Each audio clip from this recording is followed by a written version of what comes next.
आवाज आ रही है स्टूडेंट्स? जी सर। व्हाइट बोर्ड भी क्लियर है बच्चों? जी सर, क्लियर है व्हाइट बोर्ड भी।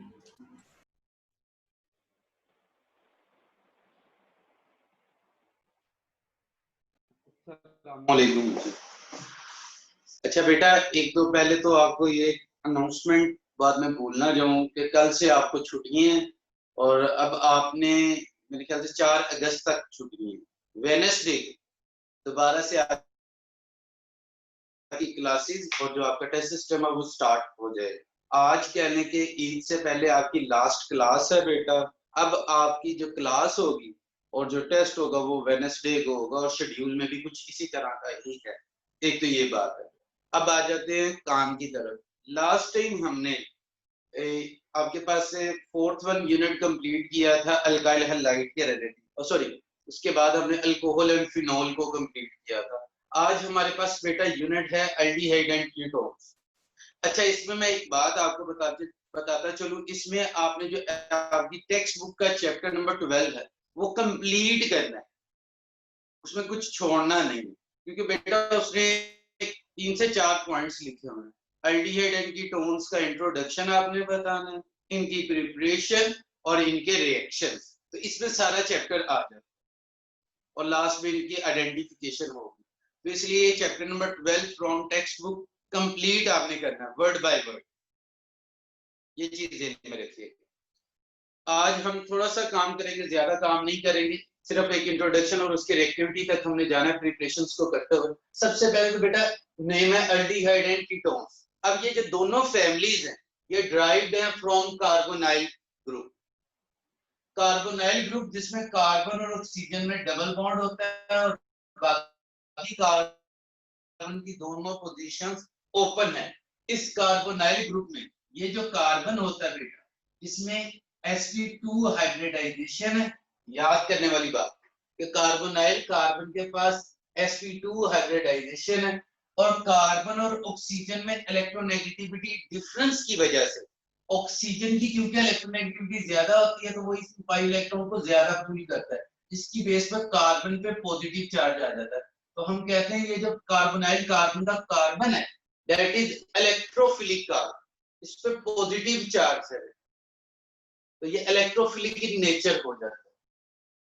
अब बेटा इस कार्बोनाइल ग्रुप के अगर एक तरफ H को फिक्स कर दिया जाए, सेकेंड हैंड ओपन रखा जाए, वहां पे आप कोई एलिफेटिक ग्रुप भी लगा सकते हैं और एरोमेटिक ग्रुप भी लगा सकते हैं। तो इससे जो फैमिली बनती है बेटा इसको हम बोलते हैं एल्डिहाइड्स।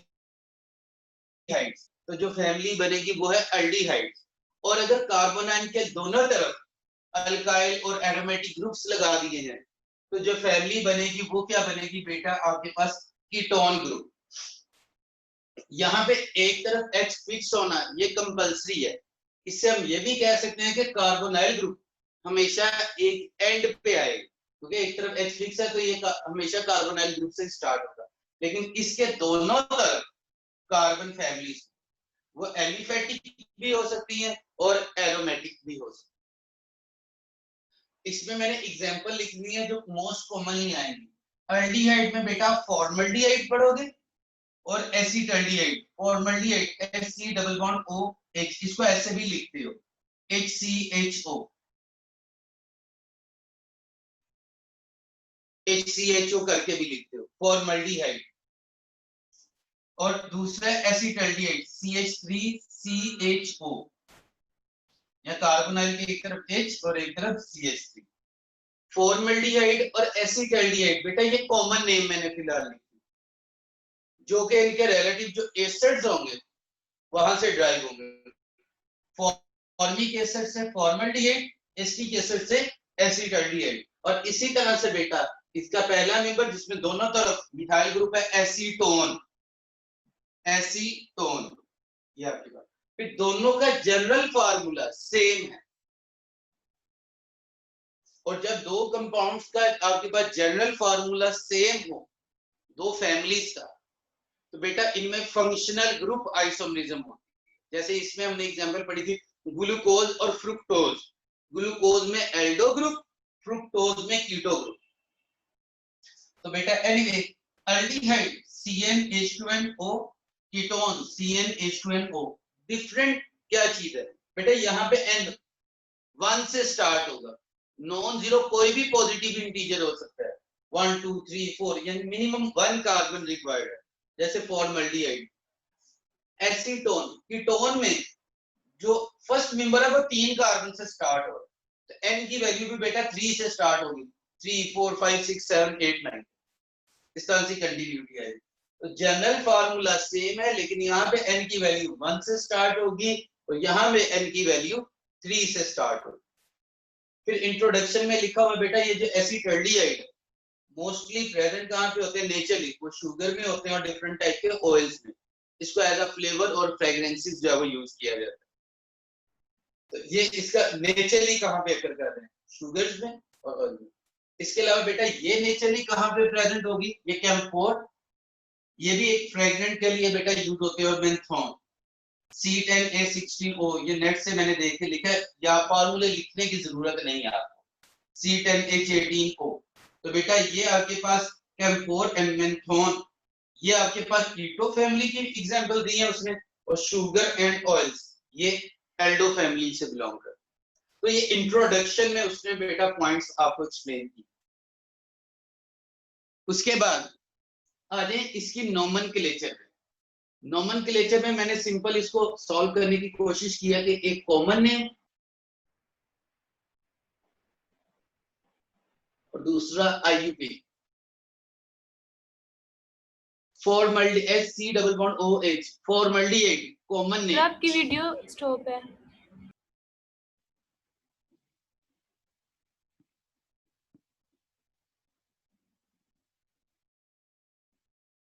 बेटा ये कॉमन नेम, ये IUPAC नेम, वो ये सारी चीजें आपको ऑलरेडी पता है, जस्ट यानी कि रिवीजन के लिए मैंने चीजें लिखी हुई हैं बेटा।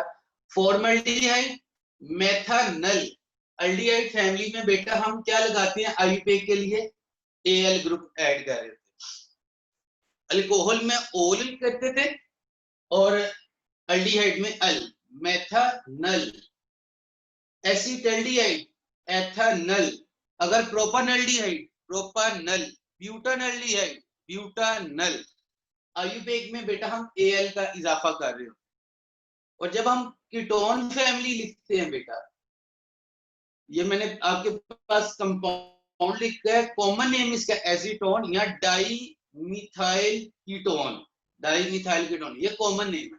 IUPAC नेम में हम ऑन लगाते हैं, 3 कार्बन है, प्रोपानोन, और इसमें कीटो ग्रुप की अगर पोजीशन वाजिया करना रिक्वायर्ड हो वो भी करते हैं, लेकिन वो 4 मेंबर तक रिक्वायर्ड नहीं होती, पेंटानॉन में रिक्वायर्ड होती है। पेंटानॉन के 2 पोजीशन आइसोमर्स बन जाते थे, 2 पेंटानॉन एंड 3 पेंटानॉन, तो वो आपके पास, लेकिन नॉर्मली यहाँ पे फिलहाल कोई भी नहीं इसका बनेगा, क्योंकि कीटो ग्रुप की पोजीशन यहाँ पे, ये जो कार्बोनाइल ग्रुप है इसकी पोजीशन चेंज नहीं हो सकती, तो प्रोपानोन। फिर पॉइंट लिखा है बेटा अल्फा कार्बन किसे कहते हैं, ये हमारा फंक्शनल ग्रुप है, तो इससे ये जो फर्स्ट कार्बन अटैच होगा alpha carbon, alpha hydrogen, beta carbon, beta hydrogen, Charlie Charlie, ये आपके पास अल्फा बीटा और चार्ली, ये कॉन्सेप्ट होना चाहिए। तो ये सिंपल जनरल पॉइंट्स थे regarding nomenclature, aliphatic aldehyde and ketones की बेटा नोमेनक्लेचर। अगर उसमें फिनाइल ग्रुप आ जाता तो फिनाइल आप साथ अटैच कर सकते हैं, कोई मसला नहीं। जैसे आपके पास ये अगर कंपाउंड इस तरह से आ जाता है, इसका नाम क्या था, बेंजल्डिहाइड। और ये चीज इस तरह से बेटा आ जाती है CO ऐसे, चले मैं पूरा जैसे बुक में ड्राइव ऐसे कर देता हूँ, इसका नाम क्या था,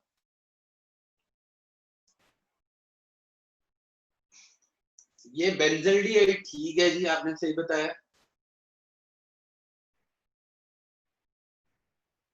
ये चले हिंट दे देता हूँ, चैप्टर नंबर 9 टॉपिक है एसाइलेशन, एसिटोफिनोन, एसिटोफिनोन।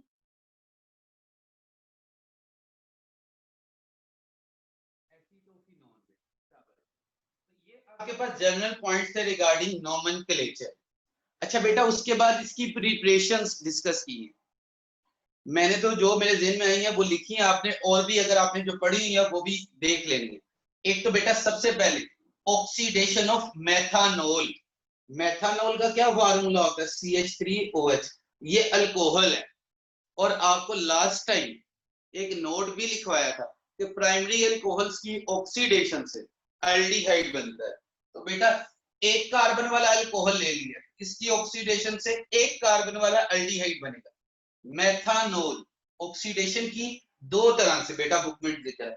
ये लैब के रिलेटिव कंडीशन है, ये इंडस्ट्रियल कंडीशन है। लैब में जब हम करते हैं तो प्लैटिनम एस्बेस्टोस 300 डिग्री सेल्सियस। जब हम इंडस्ट्रियल करते हैं तो iron oxide molybdenum oxide 500 degree Celsius. Reaction कोई इतना मुश्किल नहीं है बेटा। आपके पास इसी को अगर मैं ओपन करके लिख लेता हूं, ये इस तरह से, ये मेथानॉल, इसकी ऑक्सीडेशन करवा दें तो ये वाली चीज रिमूव हो जाती है, वाटर। और यहां पे क्या बन जाता था? Double bond. तो HC double bond OH, formaldehyde plus water. अब इसमें बेटा एक पॉइंट लिखता है, अगर नजर नहीं आ रहा तो मैं थोड़ा सा इसको सही कर देता। ये नीचे ये इसमें एक पॉइंट जो आपको एक्सप्लेन करता है कि ये जब रिएक्शन होता है तो इसमें आपको मिक्सचर हासिल होता है। उस मिक्सचर का नाम फॉर्मलिन होता है। फॉर्मलिन में क्या होता है? 40% फॉर्मल्डिहाइड, 8% मेथनॉल और 52% वाटर होता है। और ये किस लिए यूज होता है? प्रिजर्वेटिव। ये मुर्दा खानों में बेटा यही ज्यादातर केमिकल यूज होता है आपके पास, उनको जो है वो प्रिजर्व करने के लिए। Formalin 40% formaldehyde, 8% methanol, 52% water. इस चैप्टर में यही लिखी है, लेकिन ये मैंने चैप्टर नंबर 8 से ली है बेटा। Ozonolysis of ethene. इथीन को जब हम ओजोनोलाइज करते थे बेटा, यहां से ये बॉन्ड ब्रेक होता था और ये भी फॉर्मल्डिहाइड में कन्वर्ट हो जाएगा, ये भी फॉर्मल्डिहाइड। तो ओजोनोलाइसिस ऑफ इथीन से भी आपने फॉर्मल्डिहाइड की फॉर्मेशन पढ़ी। ये ओजोनोलाइसिस बेटा, इसमें मोल ओजोनाइड बनता था, फिर ओजोनाइड, फिर उससे आप वाटर से रिएक्ट करवाते थे, फिर जिंक से, और आपके पास ये प्रोडक्ट फॉर्मल्डिहाइड बनता था। तो आपकी बुक के अकॉर्डिंग ये दो अदद प्रिपरेशन दी हुई हैं फॉर्मल्डिहाइड। क्लियर है पॉइंट? कोई और आपके ज़हन में हो, किसी चैप्टर में आपने पढ़ी हो तो वो लिख सकते हैं आप वो भी प्रिपरेशन। अच्छा बेटा नेक्स्ट एसिटाल्डिहाइड की प्रिपरेशन।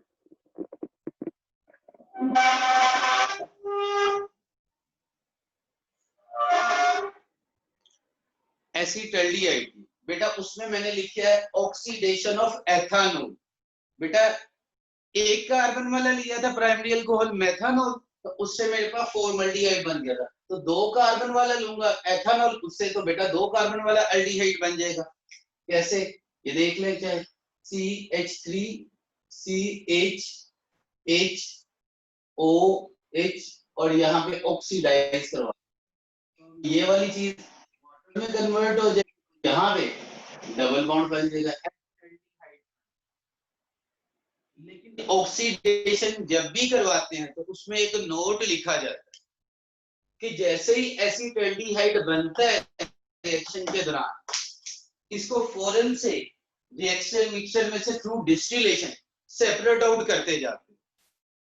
क्यों सेपरेट आउट करते जाओगे? क्योंकि बेटा ये बड़ा रिएक्टिव होता है, और अगर ये रिएक्शन मिक्सचर में रहा, ये खुद भी ऑक्सीडाइज हो जाएगा, और खुद ऑक्सीडाइज होकर ये कार्बोक्सिलिक ग्रुप में चेंज हो जाएगा।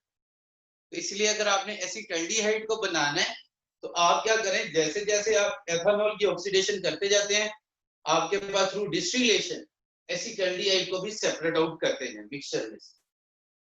तो एक अदद ये बेटा प्रिपरेशन दी। सेकंड वन उसने कहा आपके पास आप डिस्टिलेशन करते हो और हीट करते हो mixture of salts of formic acid and acetic acid. तो बेटा ये कैल्शियम फॉर्मामेट लिया मैंने, calcium salt of formic acid, और ये calcium salt of acetic acid है। कोई इतना मुश्किल रिएक्शन नहीं है बेटा, ये वाली चीज अगर यहाँ से इस चीज को अगर आप देखना चाहें, ये वाली चीज CaCO3 इधर से आप सब्स्टिट्यूट कर देते हो, इधर से ये CaCO3 लेना कर देते हो, तो ये मिथाइल ग्रुप यहाँ पे अटैच हो जाता है, तो एक C double bond O CH3 acetaldehyde बन जाएगा।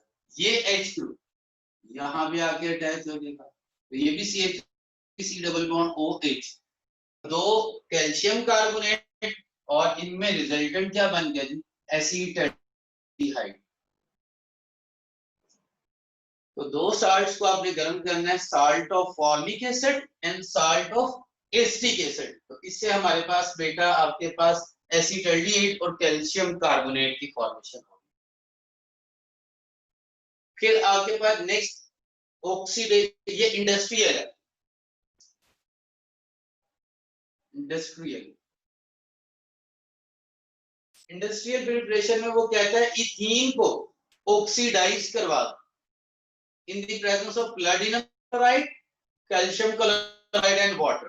तो इसमें ऑक्सीडेटिव क्लीवेज हो के और उनकी रीअरेंजमेंट से बेटा एसिटाल्डिहाइड फॉर्मेशन हो जाए।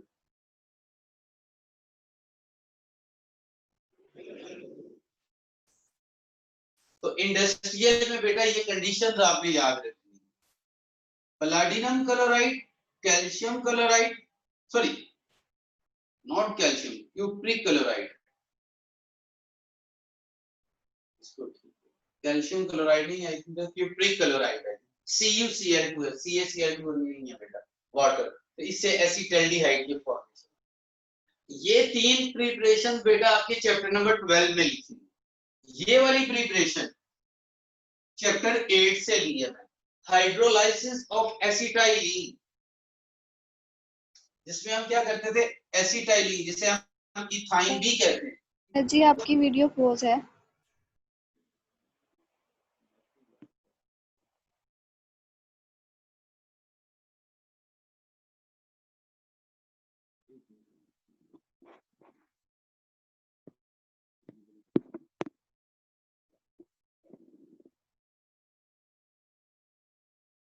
अच्छा बेटा, एक है एसिटाइलिन, ये मैंने चैप्टर 8 से ली है बेटा।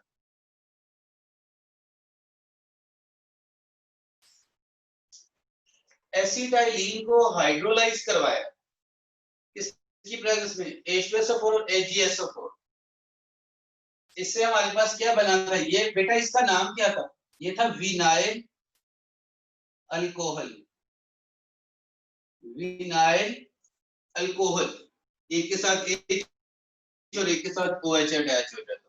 फिर बेटा इसी को रीअरेंज किया था, तो ये वाला H यहाँ पे शिफ्ट हो जाता था और ये बॉन्ड टूट के यहाँ पे डबल बॉन्ड बन जाता था, तो ये आपके पास एसिटाल्डिहाइड की फॉर्मेशन हो जाती है रीअरेंजमेंट से बेटा। ये बॉन्ड टूटता था बेटा, यहाँ पे CH3 हो जाता था, यहाँ पे डबल बॉन्ड O कार्बन है, तो CH3 single bond C double bond OH acetaldehyde. तो बेटा ये चार अदर एसिटाल्डिहाइड की प्रिपरेशंस है जो आपकी बुक में डिस्कस की गई है। उसके बाद आपके पास है कीटोन, कीटोन में एसीटोन की फॉर्मेशन की हुई है by heating calcium salt of acetate. ये कैल्शियम साल्ट लिखा बेटा, इसमें सिंपल ये वाली चीज अलग कर दो, तो CH3 इधर आके अटैच हो जाएगा, तो ये आपके पास एसीटोन बन जाएगा। कैल्शियम साल्ट ऑफ एसीटेट को गर्म किया, कैल्शियम कार्बोनेट सेपरेट हो गया, एसीटोन बन गया। फिर एक है जी हाइड्रोलाइसिस ऑफ प्रोपाइन, इसी के नीचे चैप्टर नंबर 8 में अगर आप देखेंगे तो बेटा यहाँ पे इथीन लिया है, इथीन की जगह अगर आप प्रोपाइन ले लेंगे, ये मेंबर ले लेंगे CH3C ट्रिपल बॉन्ड CH, तो बेटा इसको हाइड्रोलाइज करवाऊंगा तो एसीटोन बन जाता है। तो आप चैप्टर नंबर 8 में देख सकते हैं, या इसमें एक H की जगह CH3 लिख लें तो यहाँ पे CH3 आ जाएगा, तो वो एसीटोन बन जाएगा। तो बेटा ये आपकी बुक में प्रिपरेशंस को डिस्कस किया हुआ था। अब यहां तक देख लें, कोई प्रॉब्लम है तो वो पूछ लें। वेरी सिंपल सिर्फ अभी बुक की बातें बताई हैं और जो आपके पास चैप्टर नंबर 8 से कुछ चीजें थी उनको रिलेट की। जी क्लियर है पॉइंट बेटा?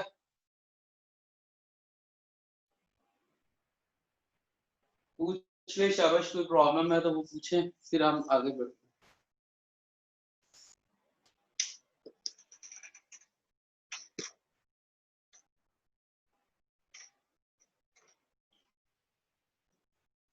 जी कोई मसला नहीं है बच्चे, एटलीस्ट बोला करें, बता दिया करें, फिर हम आगे बढ़ते हैं। सर जी क्लियर है। Sir ji hydrolysis of propyne से प्रोडक्ट क्या बने? हम क्या बनाना चाह रहे हैं? कीटोन, एसीटोन बन जाएगी। जी सर ठीक है सर। उसके बाद है reactivity of carbonyl compounds. Very simple, बहुत आसान टॉपिक है बेटा। कार्बोनाइल में सी डबल बॉन्ड ओ है, तो बेटा कार्बोनाइल ग्रुप में एक सिग्मा बॉन्ड होगा और एक पाई बॉन्ड होगा। और इसमें हम बता चुके हैं कि कौन सी हाइब्रिडाइजेशन है जी, sp2 हाइब्रिडाइजेशन।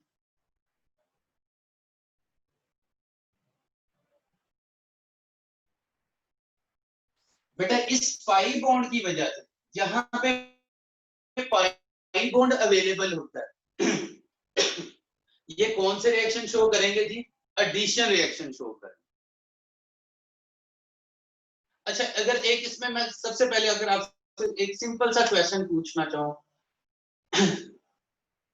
एक ये सी ओ पाई बॉन्ड है ना, एक ये डबल बॉन्ड है, और अगर सी सी डबल बॉन्ड, इन दोनों में से कौन सा बॉन्ड स्ट्रॉन्ग होगा? विद रीजन आंसर देना। सी डबल बॉन्ड ओ वाला, क्योंकि इनमें इलेक्ट्रॉन डिफरेंस ज्यादा होगा। कार्बन कार्बन वाला तो कह देता है कि अगर अल्कीन ज्यादा रिएक्टिव है या कार्बोनाइल कंपाउंड ज्यादा रिएक्टिव है, तो क्या आंसर होगा? Carbonyl compound.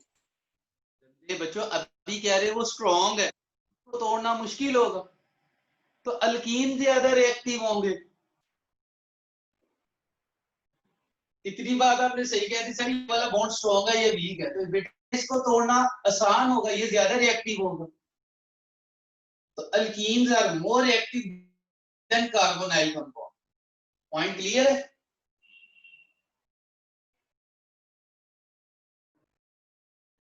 आपसे मैंने सिंपल पूछा था कि भाई CO बॉन्ड ज्यादा स्ट्रॉन्ग होगा या CC? आपने कहा सर CO बॉन्ड ज्यादा स्ट्रॉन्ग होगा क्योंकि इसमें इलेक्ट्रोनेगेटिविटी डिफरेंस है, तो ये बॉन्ड ज्यादा स्ट्रॉन्ग होगा। बेटा जब ये ज्यादा स्ट्रॉन्ग है तो इसको तोड़ने के लिए ज्यादा बॉन्ड एनर्जी चाहिए, तो ये लेस रिएक्टिव होगा एज कंपेयर टू अल्कीन। या मैंने इसको उल्ट बोल दिया कि alkenes are more reactive than carbonyl compounds, क्योंकि ये बॉन्ड वीक होगा तो इसको तोड़ना आसान, तो ये ज्यादा रिएक्टिव होगा, ये मोर रिएक्टिव होगा, ऐसे कह लो।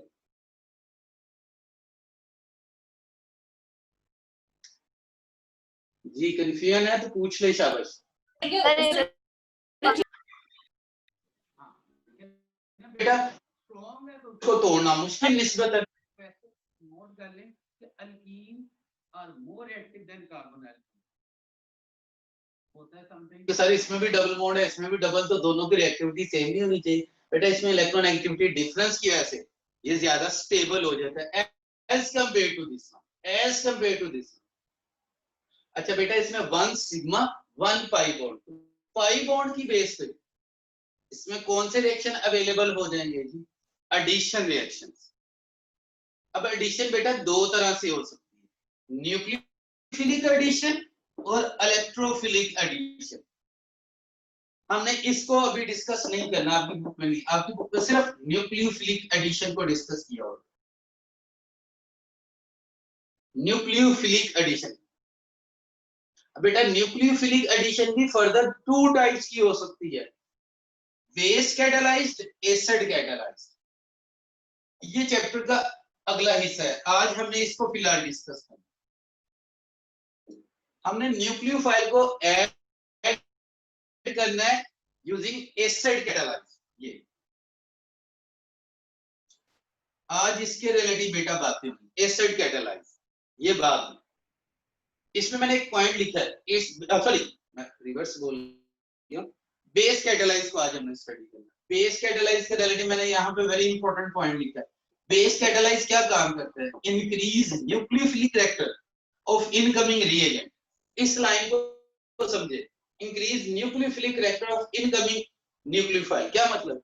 आने वाला जो न्यूक्लियोफाइल है जिसने अटैक करना है कार्बोनाइल कार्बन, अब उसके कैरेक्टर को स्ट्रॉन्ग कर दोगे।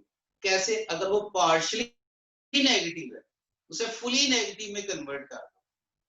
Increase nucleophilic character of incoming nucleophile so that it can easily attack on electrophilic carbon of carbonyl carbon, ताकि वो आसानी से जाके कार्बोनाइल कार्बन पे जब अटैक कर सके। इतनी बात समझ आ गई है बेटा?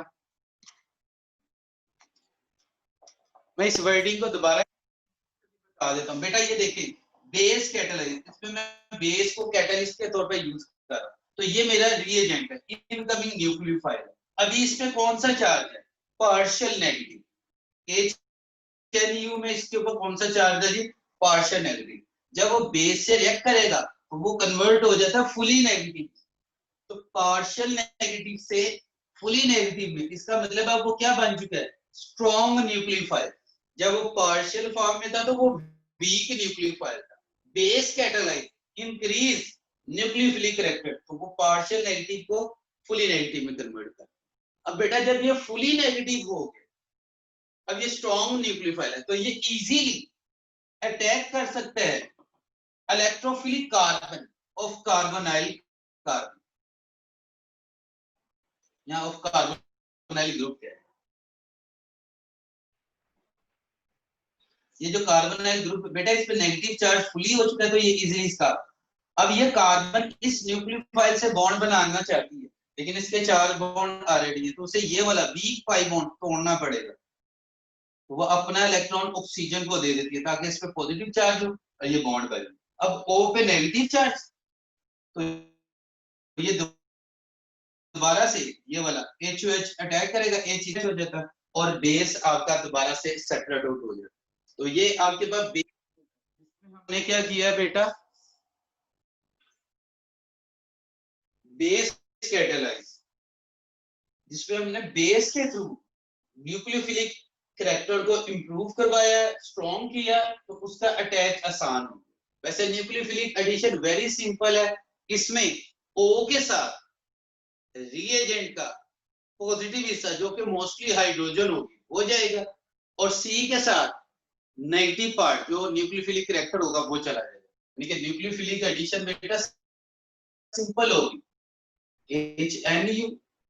तो O के साथ ये एसिड कैटालाइज भी हो सकती है और बेस कैटालाइज। हमने अभी बेस कैटालाइज को जरा देखा। तो बेटा ये आपके पास O के साथ मोस्टली हाइड्रोजन आ जाएगा, 5 बॉन्ड टूटा O के साथ H और C के साथ NU, O के साथ H। तो ये जनरल मैकेनिज्म है nucleophilic addition reaction base catalyse. और इसमें जो आपके पास इंपॉर्टेंट पॉइंट है बेटा, वो क्या करता है कि बेस कैटालाइज क्या कैसे कर रहा है बेटा अटैक? वो न्यूक्लियोफिलिक कैरेक्टर को इंप्रूव करवा रहा है। बेस OH न्यूक्लियोफाइल होता है, तो वो न्यूक्लियोफिलिक कैरेक्टर को इंप्रूव करवाएगा रिएजेंट। यहां तक देख लियो कि प्रॉब्लम है वो पूछिए।